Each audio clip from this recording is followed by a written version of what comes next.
Hello everybody, Andy here from Glass Half Dead, the #1 kill team channel on YouTube.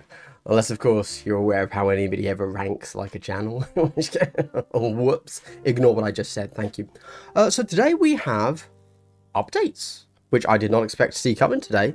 Maybe because I wasn't paying any attention to the times, but yep, they're here. We have a lot of interesting updates. If you go to the Warcom page, I'll show you what it looks like actually right now. We can just get straight into it because this is going to be a long one.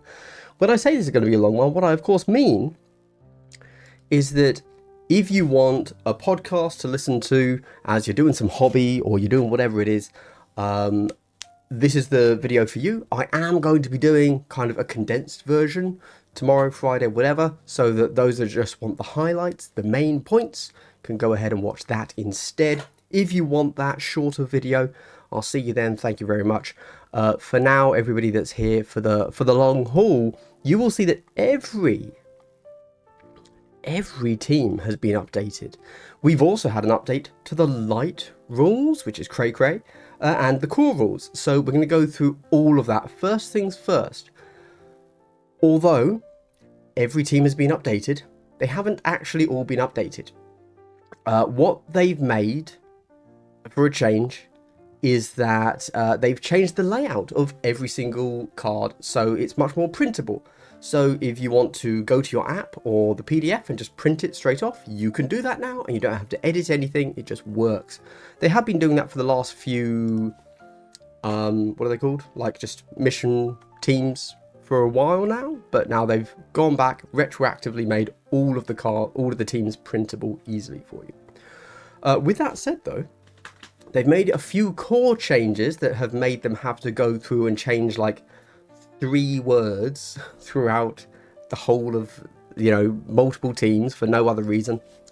But I will say they've actually made quite a few just kind of individual like errata FAQ answers. So there is actually a lot here, but not as many as you might think, but still a lot. I guess very quickly highlights. Sometimes when they're doing FAQ erratas, they change the balance of the teams relatively heavily, and they kind of hide the future kind of actual buff and nerf patch, the balance patch, in a little bit of an FAQ errata. I really don't think they've done that here. I think this is a pretty honest FAQ errata page. Obviously, anytime you change any rule, you are either buffing or nerfing a team, but it feels like this is a relatively honest one. So, with that said, let's get straight into it. In case you don't know, you are able to update your app, and you will get all of these. The way it works is you update the app in your app thing, and then you will be able to click on every team, and then at the bottom you will click update. That will get it for you. On the Warcom site, if you want PDFs, you go to downloads, you go to kill team, boom, here they all are, all the recently added, good stuff. Oh, they've also made another great change, which we'll get straight into it and I'll point out. We start with the core rules, of course, but look, they've updated things. It is no longer update 1.1, 1.0, 1.2, 1.3, 1.4, and everything being completely impossible to follow. They've changed it. It's now June 25. Stunning. Love it. And you scroll down and you see previous erratas. So if you're keeping up to date with Kill Team, you know all of this. You're good to go. You don't have to reread. They had that before. But now, everything that has been updated, it just says June 25. Big change. Love it. It is now very easy to see what is actually new and what you're able to skip. Whereas you literally couldn't do that before.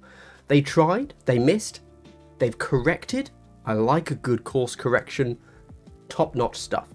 Okay, let's get into it. So, here's an amusing one, straight off to kick things off. I never quite know if this is like, oh, we saw this weird thing you could do, but we don't think it actually, we've never seen it in game, because we all know intuitively that nobody would ever do this.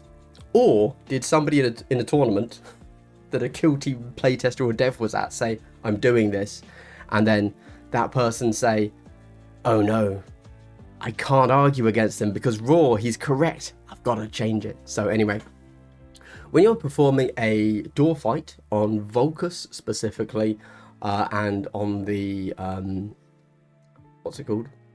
Thing.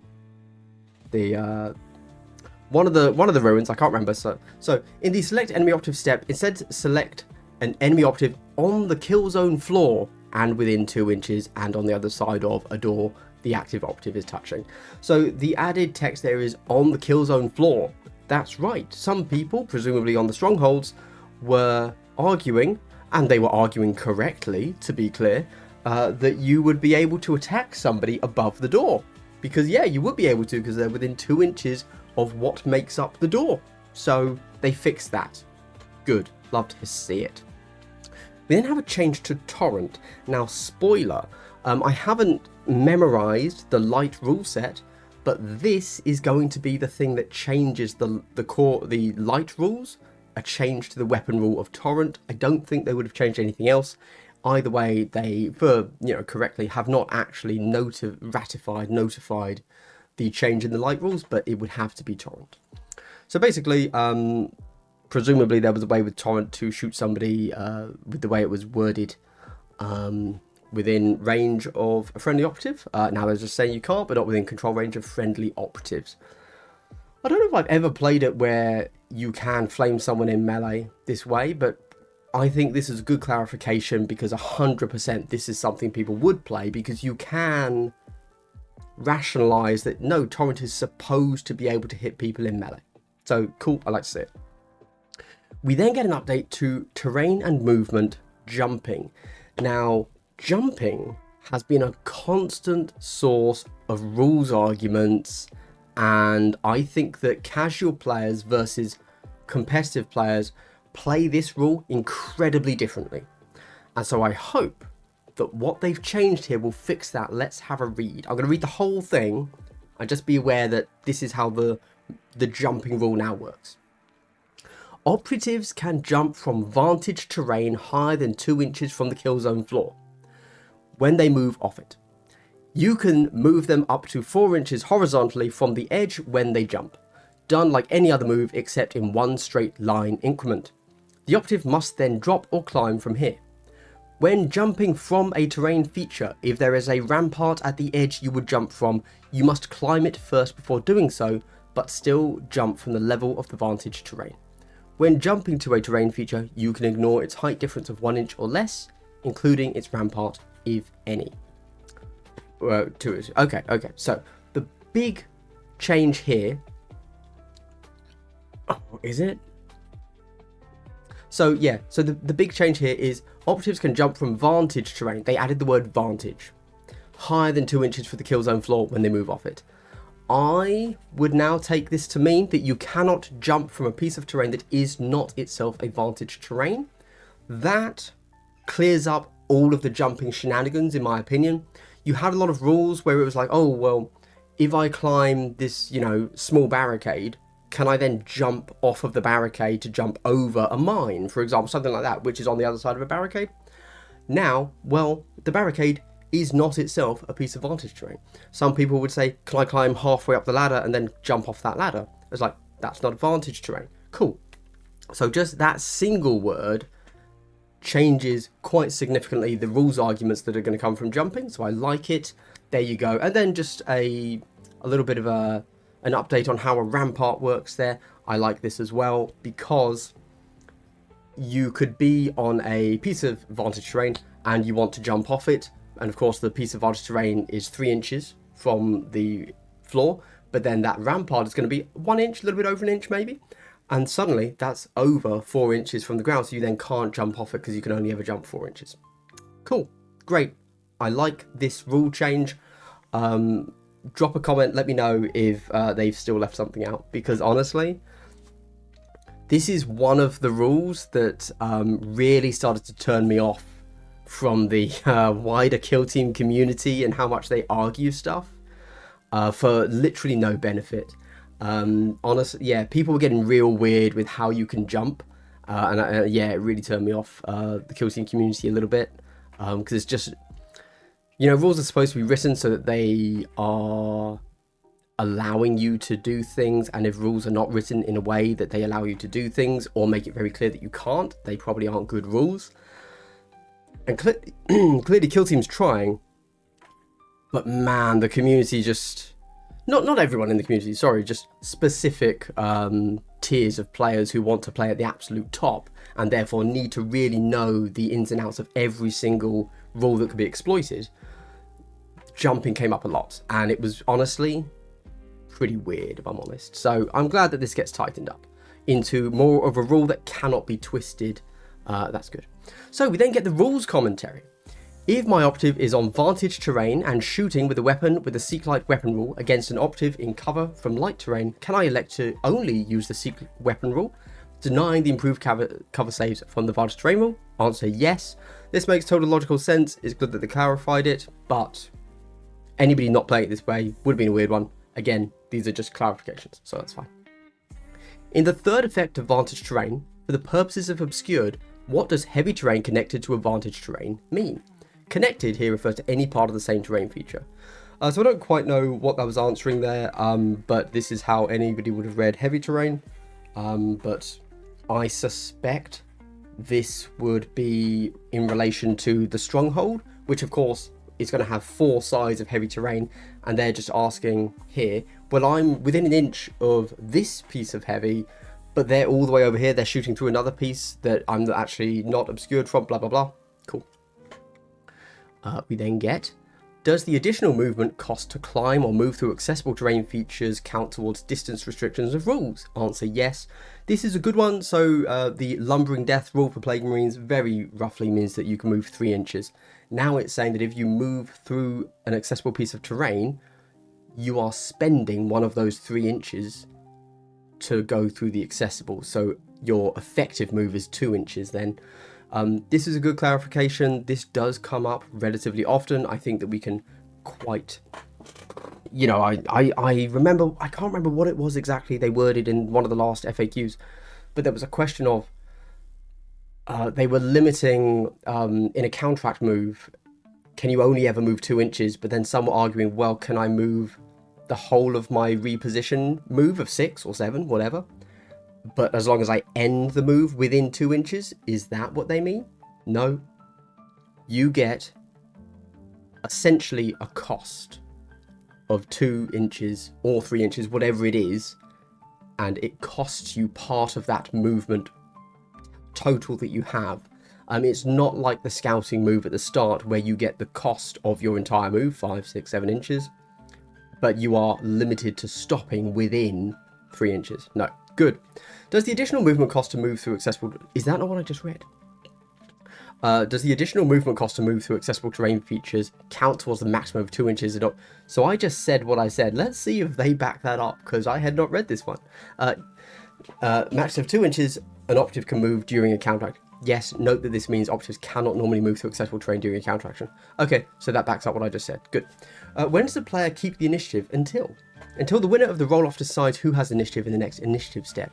Note that this means the player that had initiative in the previous turning point would resolve the precedence of any simultaneous rules affecting the next initiative step. Cool, good to know. When the rule, I mean, I don't know how else that would work, but cool. When a rule states in an order of your choice, e.g. Sanctify, Confessor, Lead the Procession, is that referring to Conceal, Engage orders? What? Okay, so I obviously just laughed at this. But in fairness, GW does like to use, and you know, as they should, I'm not saying this is wrong of GW, but they like to use terms multiple times. You know, a very common one in 40k is wounds. You wound something and it does wounds to your model. That's crazy, isn't it? I suppose I hadn't really considered that you might take this to mean the order of your model as opposed to an order, but okay, cool. No, in an order of your choice refers to the sequence in which the rule is resolved. In this example's case, the sequence in which the operatives move. I would liken this to being the same that they had to FAQ what vice versa means. That's quite amusing. In the core rules it states you can never reroll a dice roll more than once. Can I use a rule to make my opponent reroll a dice that's already been rerolled?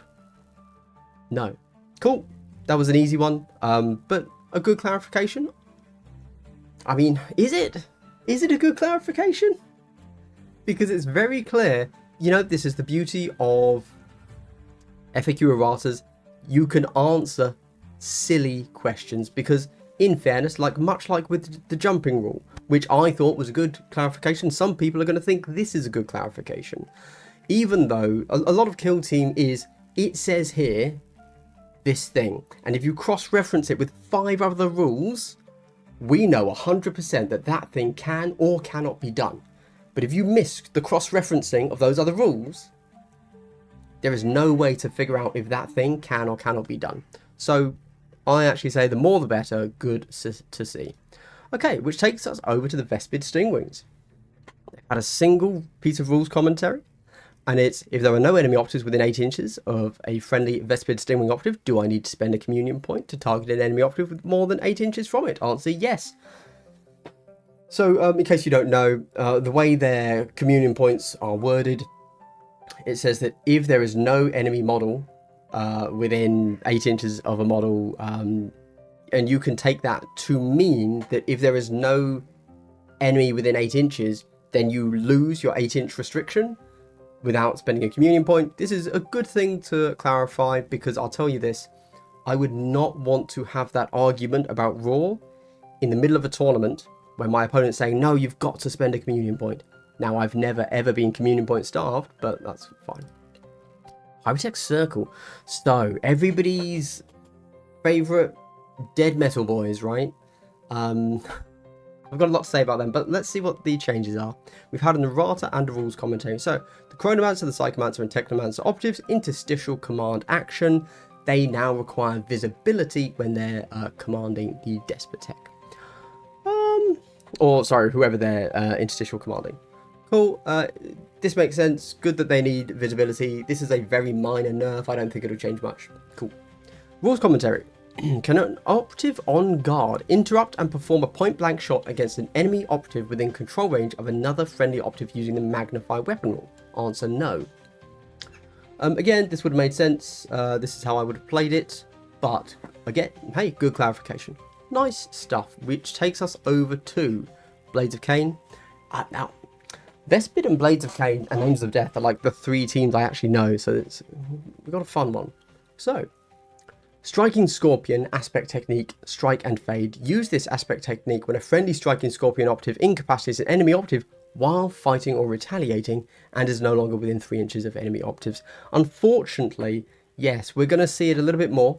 They have made a generic rules language, rules verbiage update, and because Kill Team has moved away from keywords and generic abilities, which they could perhaps layer and stack on different operatives because they're so common, they instead have to make, 50 changes instead of 1 change. And this is actually something they made in the last errata, FAQ errata. Now they've been because basically what Kill Team wants to have is an actual flowchart. They want to have an actual timing chart, much like you would see in Magic the Gathering. So there is no confusion about where something occurs in the timing. This is them kind of shoehorning it back in. I'm definitely excited for in 3 years' time, or in 2.5 years' time, when we get the next edition. I will be shocked if they do not have an actual timing chart in the core book where they lay all of this out properly. But there you go. It's just, you got to be fighting or retaliating. There you go. Right. And then we get some rules commentary. If I use the Reign of Tears Howling Banshee Aspect Technique, but I'm prevented from performing a free fallback action as a result of my opponent's rules, what happens? So this is you get fallback for 1 AP, free, whatever it is. And there are some teams that stop you from falling back. Let's see what happens. The Aspect Technique is still used. The fight sequence ends, but that Howling Banshee operative remains in its current location. Okay. Fair enough. Sounds good. If I use the Strike and Fade Striking Scorpion Aspect Technique, which we've just had a change from, okay, could an opponent interrupt my activation, e.g. as a result of guard, before I change that Blades of Cain Striking Scorpion operative's order to conceal? No, but they can interrupt before that Striking Scorpion operative performs the free dash action. So Strike and Fade, I assume, is you get to change an order and you get to dash. Presumably what this is saying is that changing your order is not itself an action. So that's cool. I assume, therefore, that you would simply change your order and then dash, but I actually can't off the top of my head remember if Strike and Fade allows you to change an order then dash, or dash then change an order. And that will define how much that affects that ability. We get to the Sanctifier. So we've had some updates. Nothing major, but let's have a look. So the Conflagrator Optive with the Twin Torrent Weapon Rule. So this is something they've changed on, again, everything that basically has the Salvo special rule has been changed. Salvo is not a core weapon rule, so it hasn't just been changed there like Torrent was. It's something that they give to some models. It's identical on all of the models that have it, but basically it's confirming. It used to be select up to 2 valid targets, and what people with the Salvo rule would say is that, but it doesn't say different targets, so that one model is a valid target twice. It's like, come on man, what are you doing? Perhaps another rule that is turned me off being a competitive player. And then it goes on, that aren't within control range of friendly operatives. So, you know, hey, sure, I guess it's good to add that. It genuinely makes me wonder, is that needed? In my head, I had always just assumed that a valid target can't be within control range of an enemy. But maybe that's not part of being a valid target, and it's just something I'd kind of ignored, but cool. And then we get the Cherub Operative. And all they've done there is update its Super Conceal wording, which again is something that happened 6 months ago. So just bringing things in line, which we're going to see in Battleclade as well. Spoiler, they updated the medic rule for Battleclade, and also one of the things which is like an interrupt. We'll get there. Rules commentary. Some rules require an operative to shoot or fight against a specific operative, or its activation is cancelled. For example, the Mandrake Dirge Maw, Haunting Focus, the Exaction Squad Execution Order. If my opponent uses such a rule and I cancel the shoot or fight action with my Sanctifier Confessor operative's commanding declamation rule, what happens? Do not cancel that enemy operative's activation. It can continue to perform actions other than the prevented one as normal. Interesting, okay. Cool.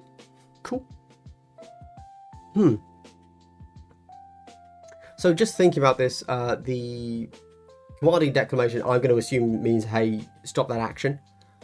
And if you are the Dirge Maw, because I know a little bit about Mandrakes, not enough, but a little bit, you have to attack the model that is just activated. And if you're not able to, you don't do the interrupt. I'd have to really dig into that wording there, but I suspect that what would happen, and again, I will go and check this, don't take this verbatim, is you say, I interrupt, the Sanctifier Confessor stops your thing, so you then are not able to perform the shoot action, whatever. And then because you don't attack that model, your interrupt is invalid, but you still have done those things, taken those actions, so you don't do anything, but you've wasted, or used, I suppose we could say used, baited out the commanding declamation rule. Interesting interaction. So if my opponent uses a firepipe ploy that requires an operative to perform a shoot or fight action, e.g. stalwart defense, and I cancel that action with my Sanctifier Confessor operative's commanding declamation rule, is the CP refunded? No. Similarly, any rules with a restricted number of uses, e.g. Corsair one step ahead, that are prevented would still be considered used. So this is good to note. Like to see the clarification. I think it's definitely needed around these feels bad rules, which for sure this is. This is a real gotcha baked into this team. And it's like something that makes them powerful. And they're just confirming, hey, it does work on one-use weird niche scenarios. So that's cool. Right. Novitiates. So we've got Blessed Rejuvenation. Note this ploy has no effect if that friendly operative was incapacitated during that action, or if the act of faith doesn't cost any faith points. Okay, good to know. Don't really know what that's... nobody plays novitiates anymore since they got nerfed, so nobody knows what that means or cares. There you go. Rules commentary. If a novitiate's penitent is affected by the exactor operative's whip into frenzy action, how many fight actions can it perform in an activation? Up to 4. Woo. 2 as a result of whip into frenzy, and 2 as a result of absolution through destruction. That sounds mad. I'd love to see it. Yes, please. Give me more. Pathfinders. A single errata, and it's once per battle strategic gambit if this operative is in the kill zone. So this is the other thing that they're updating quite a bit in this particular errata, which is they've added if this operative is in the kill zone to a lot of things. Why?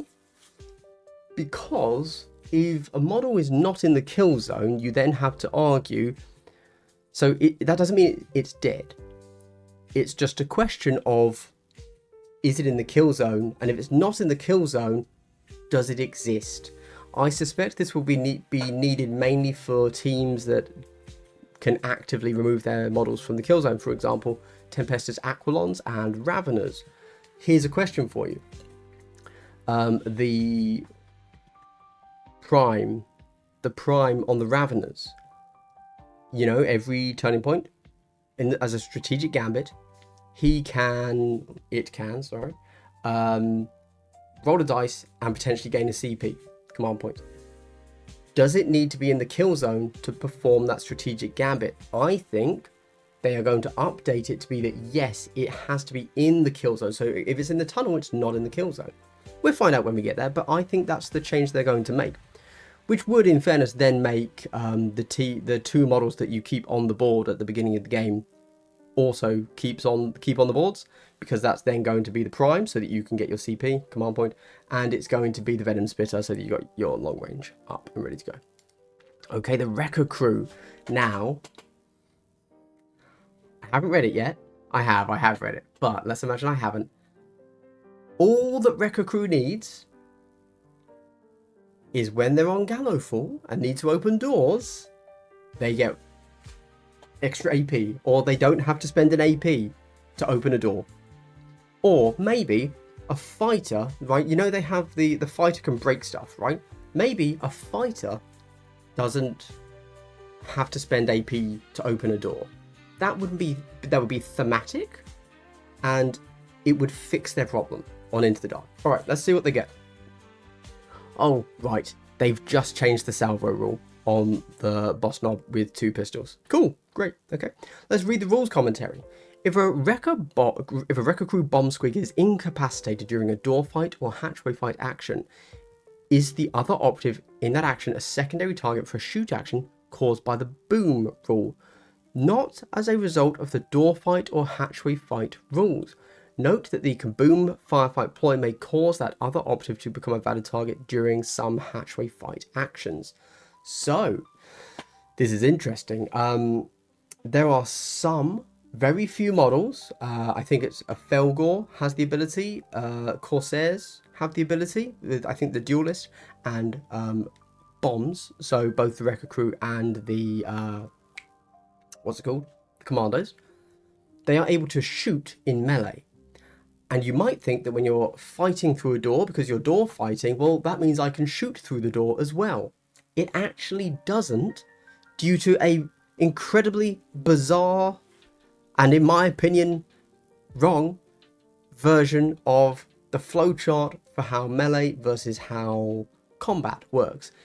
But they've confirmed here that this is intentional, and they do want you to not be able to shoot in a door fight. Cool, good stuff.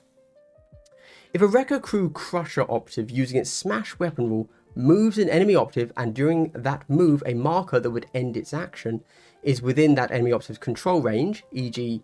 Hypex Mines, but not the Crusher operative's control range, does the fight action end? Answer, no. I think that's a nice fun interaction there that they're clarifying on. Like to see it. Good stuff. Hearthkin Salvagers. Strategy deploys proximate firepower, additional text added to end. This can allow you to apply or remove the hit stat change during an action. This takes precedence over the...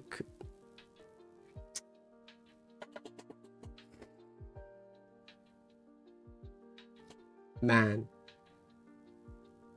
I do not like this change. So, ignore power. Ignore if this is good or bad for the team. Doesn't matter. It was either the last errata round or the round before that, so 3 months or 6 months ago.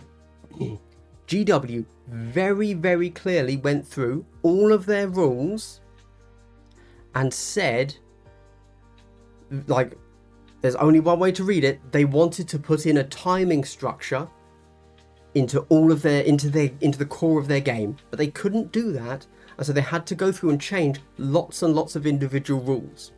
And what that timing structure was saying was that stats are never affected mid-action. Okay?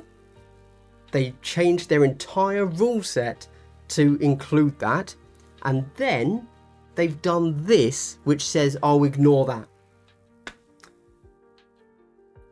I'm going to move on, because this annoys me way more than it should. Whatever. Thane Operative, Eye of the Ancestors rule, Strategic Gambit if the operative is in the kill zone, Cognitar Operative if the operative is in the kill zone. Ooh, it occurs to me now that some people might have been playing, for example, the Cognitar Operative. You don't have to take the Cognitar Operative with the Hearthkin Salvages. And so they might have been playing this as, oh, well, I don't have the Cognitar in my team, but he can still play this rule. I doubt it. That would be such a stretch. We all love getting stretched, but not in that way. I suspect the operative died, and then the guy was still saying, oh no, but he's still on the team. He's just dead. He's just not in the kill zone, so he can still do the thing. There you go. If a Hearthkin Salvager Dozer Operative performing its Nux Smash action moves an enemy operative, and during that move a marker that would end its action is within that enemy operative's control range, but not the Dozer Operative's control range, does the Nux Smash action end? Answer no. Great.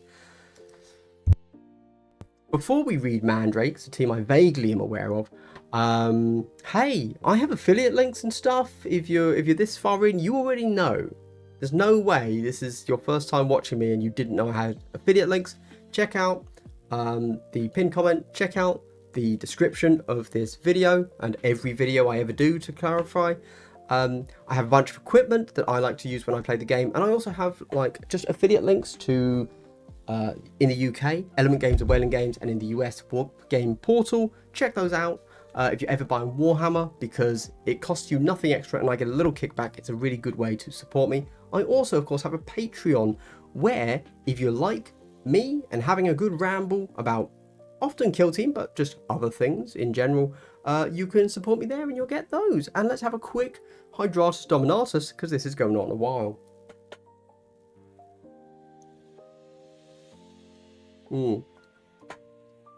Luckily we had that smooth jazz to get us through that moment of reflection. Okay, let's continue. Mandrakes, rules commentary. If two Mandrake Dirgemore operatives, select each other with their haunting focus rule, which operative activates in the following instance? Operative A is selected to activate normally. Then operative B would attempt to activate first as a result of the haunting focus rule. Then operative A would attempt to activate first as a result of the same rule. The answer is operative B. That's a fun question to answer. I think they answered it correctly. Otherwise you just end up in a constant loop. So they just cut the loop. I like it. Good stuff. Oh, onto a Dirgemore again, because hey. Oh, what? Okay, this is going to annoy me again, isn't it? Alright. When a Mandrake Dirgemore is shooting with its horrifying scream ranged weapon and negatively changes the target's APL as a result of the stun weapon rule, does that change affect defense dice rolled for the target during that same sequence in relation to the Soul Strike weapon rule? Answer, no, as an operative stats don't change during an action, which is a core rule that they added in to every single area where it was required, instead of just a core rule. Oh, but not some rules sometimes that we want the Hearthkin Salvagers to do for no real reason. Cool. So we get the errata for the Farstalkers here, the Kroot.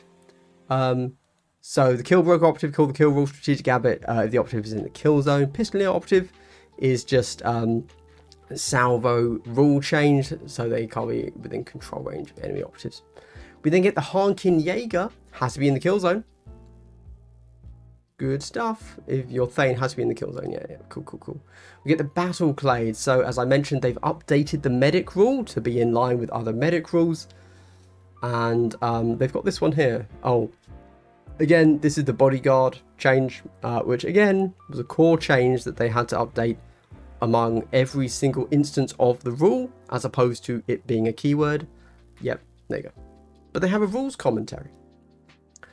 If my opponent uses a rule that would cancel or interrupt when I would activate an operative, Box Scream, Dirge Maw, etc., can I use the System Exorcism Firefight ploy to stop my opponent's rule from taking effect?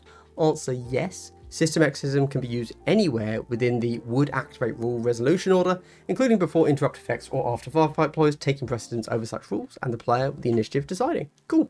Good stuff. Hunter Clade. They get the Imperium keyword added. Now you might be wondering, oh, that's weird that they didn't have the Imperium keyword. You're correct, it is weird they didn't have the Imperium keyword. But you might also be wondering, is this just a technical issue? Why would they need the Imperium keyword? Clearly they should have it, they are Imperium. But what effect will this actually have? The only effect in the entire game that the Imperium keyword has is that the Nemesis Claw now can actually use their ploy against you and will give them all, I think it's either balanced or ceaseless or relentless, I can't remember, against you. So you have taken a nerf specifically into Nemesis Claws. That's fun for you. We then get the Inquisitor Agents update log. Operative had to be in the kill zone twice. Great stuff. We then get the Chaos Cult. This is a before or after it performs an action. Again, this was a timing change. I've already covered this before. This is something that should have been done in a previous errata. They just missed it. That's fair play. We then get the Scout Squad. And this is looking blurry for me. No, okay. This is another before or after it performs an action update. Sounds good. So essentially no changes. We then get Brew Brothers have if the operative is in the kill zone. Oh, and they gain the Tyranid keyword. That's interesting. Currently, Tyranid doesn't interact with any rule, but maybe in the future it will. I hope it doesn't, but that's fine. That's cool. We then get to the Elucidian Star Striders. Oh, what's this? If the weapon already has that weapon rule, it has the ceaseless weapon rule instead of balance. Oh, okay. This is just a cleaning up. I guess you could say it has the ceaseless weapon rule instead of what? There's no real reason for someone that isn't familiar with the game to know that the order of kind of power is balanced, ceaseless, relentless. So you could say ceaseless weapon rule instead of what? Can I choose my own rule that I swap out? Maybe I want ceaseless instead of lethal 5 or dev 1 or something like that. So that's good. Makes a lot of sense. Angels of Death. Okay. Are we gonna finally get the big nerf to duelist? Is that what's coming? No, it's not. It's actually, so bizarrely, this has come up for me before, and it's a change to tilting shields. So, at one point when I was grinding for a tournament, I was playing Blades of Cain. Blades of Cain have access to alt crits, we'd call them alternative crits. So, some of them have lethal 5, some of them have relentless. Absolute death sentence when you're playing against Angels of Death. So, what my opponent was able to do was let me read and then I'll continue with my anecdote. So if you take tilting shields, after your opponent rolls their attack dice, but before re-rolls, you can use this rule. So what they would have been able to do as the AOD player is you roll whatever, 2 hits, 2 misses, cool. And then you've got ceaseless up, or you've got balanced up, whatever. And they roll and they look at their dice and they look at your dice and they say, okay, I know that I can beat you with this roll. However, because they have access to not relentless, sorry, not ceaseless, no, what's the other one that I just said? Rending, thank you. They have access to rending, so it's actually pretty good and it would totally change the maths for the striking scorpion that has rending to go ahead and re-roll. And if they re-roll, get that 6, they then have 2 crits instead of 2 normals. It's totally different dice maths, blah, blah, blah. And so it's just confirming here that you have to do this before rerolls. Before, they could let you just fritter away all of your rerolls fishing for crits, and then if you get that crit, they say, oh, okay, tilting shield. It's like, oh, okay. Now they have to confirm if they're using it before they see your reroll dice. I like this. In general, this really comes down to, once again, a timing issue rule where Kill Team isn't particularly fixed on when rerolls happen, and the fight and shooting sequence in general. This is nice to see.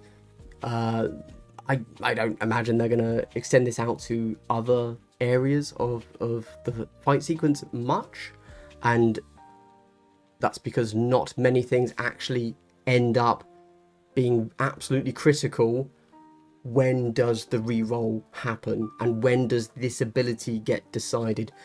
In the past, we had decided that the tilting shields, you get to see their rerolls, and that made it really good into Blades of Cain. So that's good. It's a minor nerf to them. Nothing's going to matter. I think at the rattlings, so sniper positions gets a change, which is actually just quite a big. It's not a huge nerf, but because we play on Volcus and everything's heavy. But whenever a friendly rattling operative is more than 6 inches from enemy operatives and within 1 inch of heavy terrain, the stationary profile of its rifle, if any, has the silent weapon rule. So the addition here is that you have to be within 1 inch of heavy terrain, which, you know what? Actually, that feels like quite a big nerf. I made the joke. It wasn't a joke though. I made the statement that Volcus has a lot of heavy, but actually, with the limited amount of move that your rattlings get, this is, I think, quite a nerf. Maybe. Anyway, okay. So, Battle Mode Operative Early Warning Rule. In either case, each one cannot end... Oh, this is previous erratas. We've covered that. Moving on. Great stuff. Raveners. Slithering Evasion. What was there? Use this firefight ploy during a friendly Ravener operative's activation or counteraction before or after. Oh, okay. And that's the only change. Well, there you go.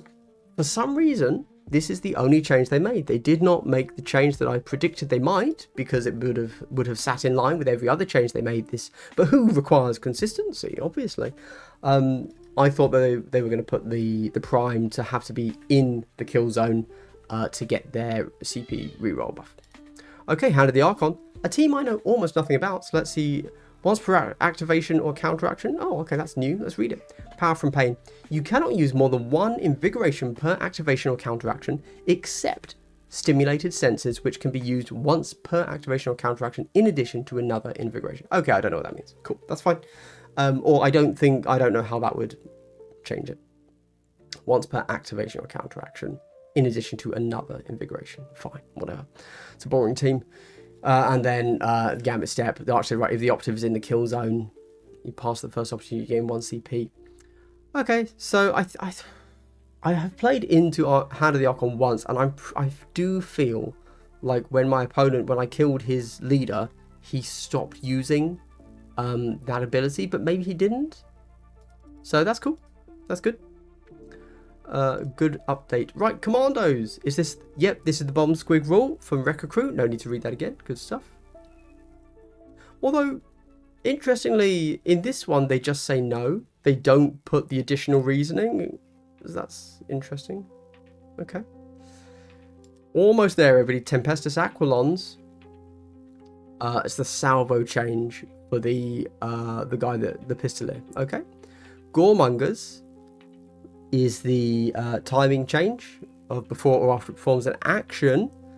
And finally, Plague Marines cannot be returned. Okay, what's this? For each result of 3 they roll, inflict 1 damage on that enemy operative. That result cannot be retained as a success, and they cannot re-roll it. Okay, this is Curse of Rot. You know what?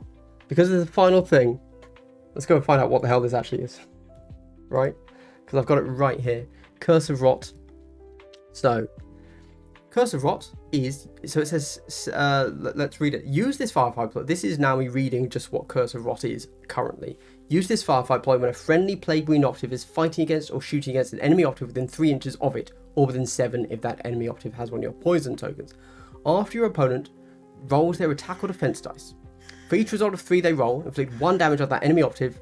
That result is treated as a fail, and they cannot re-roll it. It's treated as a fail, they can't re-roll it. And now, that result can't be retained as a success. And so they've changed, all they've changed is, it's gone from that result is treated as a fail to that result cannot be retained as a success. Oh, that's niche. What does that, why? I have to assume that is just them cleaning up some language so that everything's a little bit more consistent and it has no actual change, but I'm not 100% sure on that actually.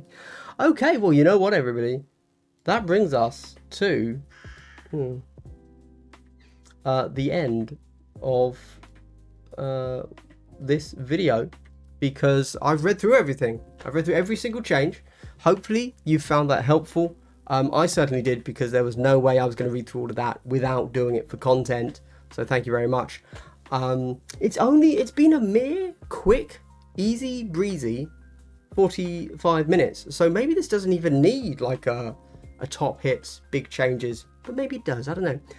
Let me know. Do you think you'd like a quick 10-minute covering of like the core changes here with a slightly better summary than I gave here as I was muddling my way through, or you think you're good at this point and you've taken in everything you need to know? Do you think that these core changes were big enough that they need that summary? Because sometimes they are, for sure. In the past, there are definitely things that I've got it in my big Google document of rules or videos I need to make. And one of them is like an errata change, like to timing. It's just, you need to know that, you know, like would, if, could, etc. Like, what does that mean? It's actually very important for the core of Kill Team. I do think the jumping probably needs, I could do a jumping video. That would be a bit weird, but a jumping video just explaining how you jump now, that sounds silly. Anyway, let me know what you'd like to see in the future. I will see you in the next video. Have a good one, everybody. Good.